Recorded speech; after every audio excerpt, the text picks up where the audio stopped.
Welcome to Southwest Desert, where adventure meets the arid beauty of the American Southwest. Join us as we explore the rugged landscapes, uncover hidden historical gems, and dive deep into the rich legends and culture of this iconic region. Subscribe now and hit the bell icon so you don't miss out on our latest desert adventures. Please leave a like or comment. This is very helpful. Let's journey together into the heart of the Southwest Desert. Imagine this. You're stumbling through the Nevada desert, delirious from thirst, your feet bleeding, tongue so swollen you can't speak. Through blurred vision, you spot a reddish outcropping glinting with gold. You stuff your pockets with samples before collapsing. Rescuers find you. You survive. You show everyone your treasure. But here's the twist. You can never find that spot again. This isn't fiction. This is the true story of Brey Fogle, just one of dozens of treasure hunters whose discoveries vanished into Nevada's vast landscape. Today, we're diving into the most tantalizing lost treasure stories from the Silver State, where fortunes worth millions still wait beneath the sand, inside hidden caves, and atop snow-covered peaks. These are documented discoveries that real people made and lost. Some died before they could return. Others went mad trying to relocate what they'd found. Welcome to Nevada's Hidden Fortunes. Our journey begins over 2 centuries ago in the sprawling Black Rock Desert, where the oldest treasure tale in Nevada history continues to haunt prospectors. A Spanish padre made a discovery so extraordinary that it sounds like fantasy, except he had the gold nuggets to prove it. The priest documented everything in his log as he spent weeks crossing the brutal desert. When he reached Mexico, he carried several massive gold nuggets and stories of an enormous deposit waiting to be claimed. He began planning a return expedition, but fate intervened. The padre died before his plans materialized. Nearly 100 years passed before a California mining entrepreneur heard the legend. He secured permission to study the padre's century-old documents and maps. What he read convinced him to mount a full expedition from Buffalo Springs to High Rock Canyon. Remarkably, they found nuggets, real gold, just as the padre described. But the rich mother lode eluded them completely. Then came the Frenchman.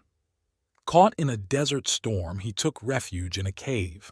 When he built a fire, the flickering light revealed gold nuggets scattered across the cave floor like pebbles.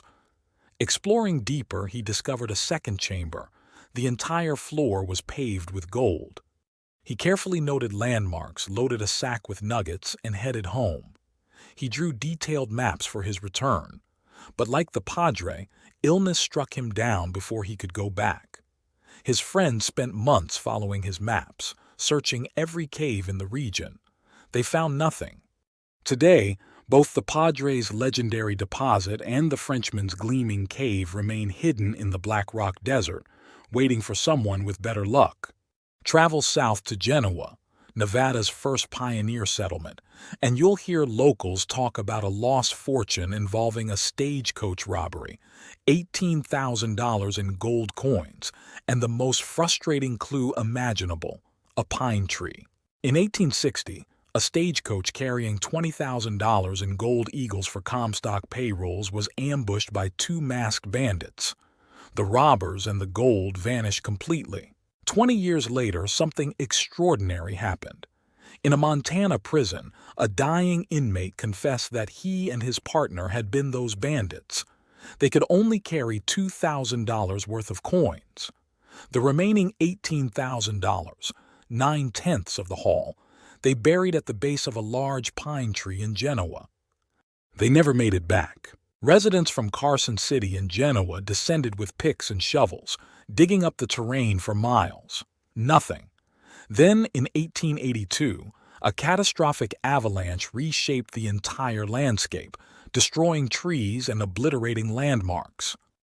The locals developed a saying that persists today. All you have to do is find the right pine tree. Somewhere sits a fortune in gold coins waiting 165 years for someone to dig in exactly the right spot. Pioneers revered Snowshoe Thompson, whose courage as a mail carrier became legendary. He braved the Sierra's vicious snowstorms, navigating routes between his Diamond Valley home and Placerville. He knew every rock, every canyon, every dangerous passage. Thompson harbored a secret. After his mail runs, he'd return carrying quartz specimens so heavily flecked with gold they practically glowed. His plan was simple: keep working for steady income, then retire and operate the mine full-time. On his deathbed, Thompson made a statement that has tortured treasure hunters ever since. He could see the mine's outcropping from his bedroom window. The fortune wasn't hidden in some remote wilderness. It was visible from his house. After Thompson died, every square foot between Horseshoe Canyon and Hawkins Peak was prospected. People stood at his bedroom window scanning the landscape with binoculars. They explored every promising geological formation within view. They found nothing. The mine Thompson could literally see from his bed has never been located. Of all Nevada's lost treasures, none has spawned more expeditions than the Breyfogle Mine. For a century, this discovery has baffled and obsessed countless prospectors. Jacob Breyfogle was a blacksmith in Austin who decided to try prospecting. When one of his horses wandered off, everything went wrong. Searching for his animal, Breyfogle became hopelessly lost in the desert. For days, he wandered without water. Authorities speculated he ranged between Silver Peak and Ash Meadows, possibly through 40 Mile Canyon. By the time he found gold, Breyfogle was dying. His feet were shredded by lava rocks. His tongue had swollen so he couldn't speak. His lips bled continuously. His eyes were nearly swollen shut. He was delirious, staggering toward a mirage. In this state, he spotted a reddish outcropping laced with gold. Even delirious, even at death's door, Breyfogle recognized extraordinary ore.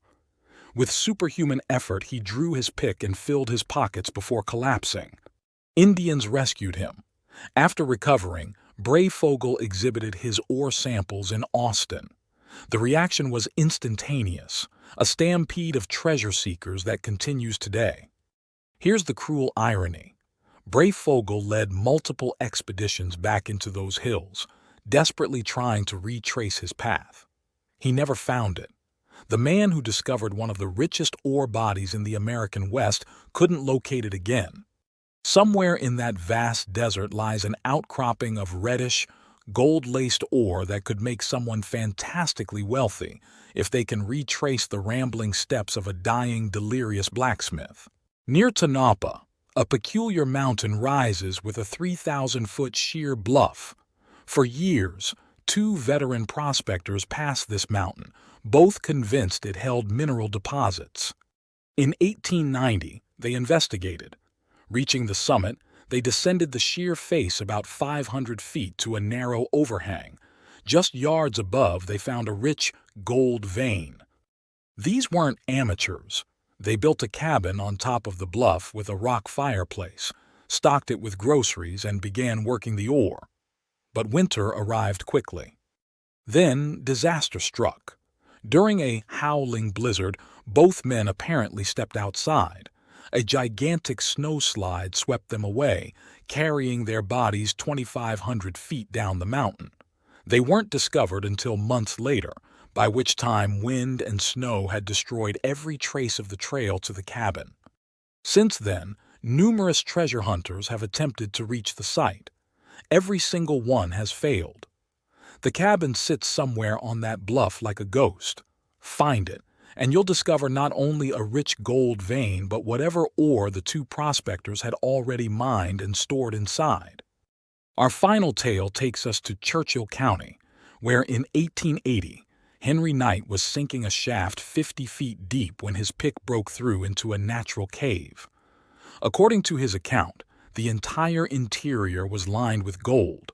The more he excavated, the more gold he uncovered. Then Knight fell ill. Thinking underground work had sickened him, he emerged. When fresh air didn't help, he returned to Fallon and told people about his discovery, but never revealed its location. The secret died with him. In 1933, prospector George Forbes was wandering the alkali desert near Sand Mountain when he claimed to have rediscovered Knight's cave. His description matched perfectly. Like Knight, he didn't reveal the location, planning to arrange financing first. Before he could, Forbes mysteriously vanished. Nobody knows what happened to him or where that gold-lined cave might be. These fortunes aren't legends. They're documented losses, real discoveries by real people who found genuine treasure and then lost it to circumstance, death, or the desert's cruel geography. The gold hasn't disappeared. It's still there, waiting in caves and on mountainsides and beneath pine trees. Nevada's desert is vast beyond comprehension, beautiful and deadly in equal measure. If these stories inspire you to search, remember, always tell someone where you're going and never venture into that magnificent emptiness unprepared. The treasures are real. The question is, will you be the one to finally find them? Thanks for watching. If you enjoyed this video, don't forget to like, comment, share, and subscribe for more great content. Hit the notification bell so you never miss an update. See you in the next video.